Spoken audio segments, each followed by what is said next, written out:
Ìwé Jòhánù orí 9. Bí ó sì ti ń kọjá lọ, ó rí ọkùnrin kan tí ó fọ́jú láti ìgbà ìbí rẹ̀ wá.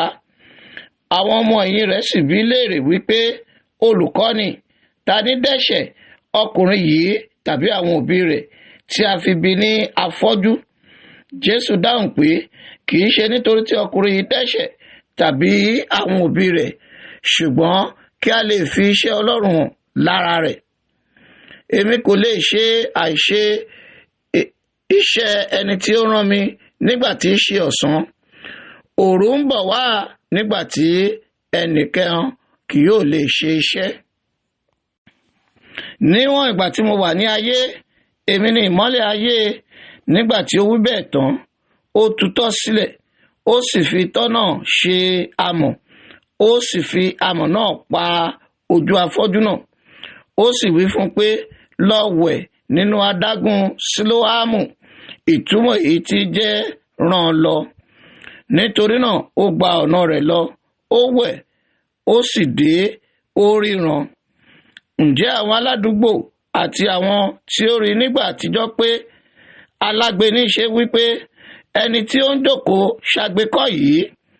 Àwọn kan wípé òun ni, àwọn ẹlòmíràn wípé bẹ́ẹ̀ kọ́, ó jọ ni, ṣùgbọ́n òun wípé èmi ni. Nítorí náà wọ́n ti wí fún un pé, ǹjẹ́ ojú rẹ ti ṣe là?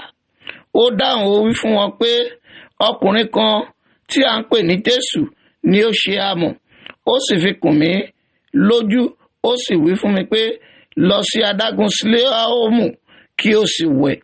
Èmi sì lọ, mo wẹ̀, mo sì ríran. Wọ́n sì wí fún un pé òun náà há dà. Ó wí pé èmi kò mọ̀. Wọ́n mú ẹni tí ojú rẹ̀ ti fọ́ rí wá sọ́dọ̀ àwọn Farisí. Ǹjẹ́ ọjọ́ ìsinmi lọ́jọ́ náà, nígbà tí Jésù ṣe amọ̀ náà tí ó sì là á lójú. Nítorí náà àwọn Farisí pẹ̀lú tún bi í léèrè bí ó ti ṣe ríran. Ó wí fún wọn pé, ó fi amọ̀ lẹ ojú mi, mo sì wẹ̀, mo sì ríran. Nítorí náà àwọn kan nínú àwọn Farisí wípé, ọkùnrin yìí kò ti ọ̀dọ̀ Ọlọ́run wá, nítorí tí kò pa ọjọ́ ìsinmi mọ́. Àwọn ẹlòmíràn wípé, ọkùnrin yìí tí í ṣe ẹlẹ́ṣẹ̀ yóò há ti ṣe lè ṣe irú iṣẹ́ àmì wọ̀nyí? Ìyapa sì wà láàrin wọn.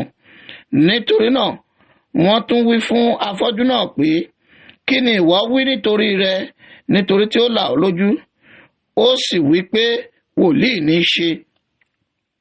Nítorí náà àwọn Júù kò gbàgbọ́ nítorí rẹ̀ pé ojú rẹ̀ ti fọ́ rí, àti pé ó sì tún ríran, títí wọ́n fi pe àwọn òbí ẹni tí a là lójú.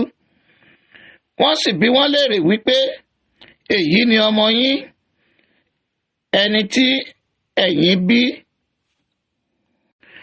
tí ẹ sì wí pé a bí ní afọ́jú? Èé ha ti ṣe ríran nísinsìnyí? Àwọn òbí rẹ̀ dá wọn lóhùn wípé, àwa mọ̀ pé ọmọ wa ni èyí, àti pé a bí ní afọ́jú. Ṣùgbọ́n bí ó ti ṣe ríran nísinsìnyí, àwa kò mọ̀, tàbí ẹni tí ó là lójú, àwa kò mọ̀. Ẹni tí ó gbọ́njú ní í ṣe, ẹ bi í léèrè, yóò wí fún ara rẹ̀. Nǹkan wọ̀nyí ni àwọn òbí rẹ̀ sọ nítorí tí wọ́n bẹ̀rù àwọn Júù, nítorí àwọn Júù ti fi ohùn ṣọ̀kan pé bí ẹnìkan bá jẹ́wọ́ pé Kristi ní í ṣe, wọn ó yọ ọ́ kúrò nínú sínágọ́gù. Nítorí èyí ni àwọn òbí rẹ̀ fi wí pé ẹni tí ó gbọ́njú ní í ṣe, ẹ bi í léèrè. Nítorí náà wọ́n pe ọkùnrin afọ́jú náà lẹ́ẹ̀kejì, wọ́n sì wí fún un pé, fi ògo fún Ọlọ́run, àwa mọ̀ pé ẹlẹ́ṣẹ̀ ni ọkùnrin yìí ṣe. Nítorí náà ó dáhùn, ó sì wí pé, bí ẹlẹ́ṣẹ̀ ni èmi kò mọ̀.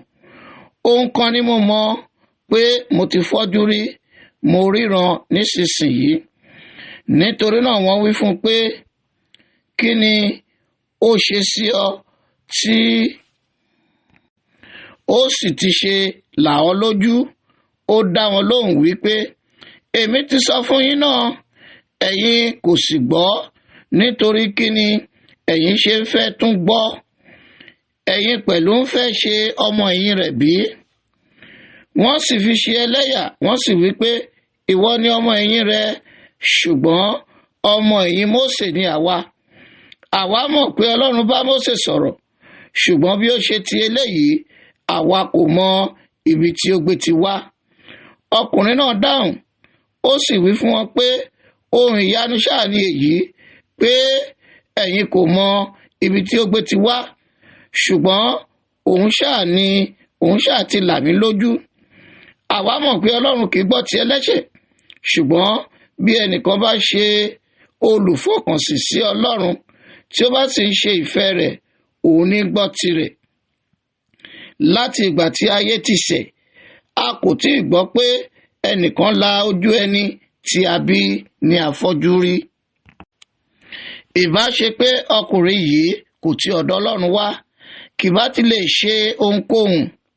Wọ́n sì dáhùn wí fún un pé nínú ẹ̀ṣẹ̀ ni a bí ìwọ pátápátá, ìwọ sì ń kọ́ wa bí? Wọ́n sì tì í sóde. Jésù gbọ́ pé wọ́n tì í sóde. Nígbà tí ó sì rí, ó wí pé ìwọ gba ọmọ Ọlọ́run gbọ́ bí?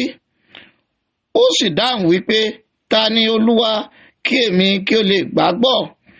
Jésù wí fún un pé ìwọ ti rí i, òun náà sì ni ẹni tí ń bá ọ sọ̀rọ̀ yìí.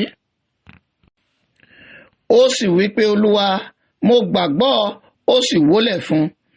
Jésù sì wí pé nítorí ìdájọ́ ni mo ṣe wá sí ayé yìí, kí àwọn tí kò ríran lè ríran, àti kí àwọn tí ó ríran lè di afọ́jú. Nínú àwọn Farisí tí ó wà lọ́dọ̀ rẹ̀ gbọ́ nǹkan wọ̀nyí, wọ́n sì wí fún un pé àwa pẹ̀lú fọ́jú bí? Jésù wí fún wọn pé ìbá ṣe pé ẹ̀yin fọ́jú, ẹ̀yin kì bá ti lé ẹ̀ṣẹ̀, ṣùgbọ́n nísinsìnyí ẹ̀yin ń wí pé àwa ríran, nítorí náà ẹ̀ṣẹ̀ yín wà síbẹ̀.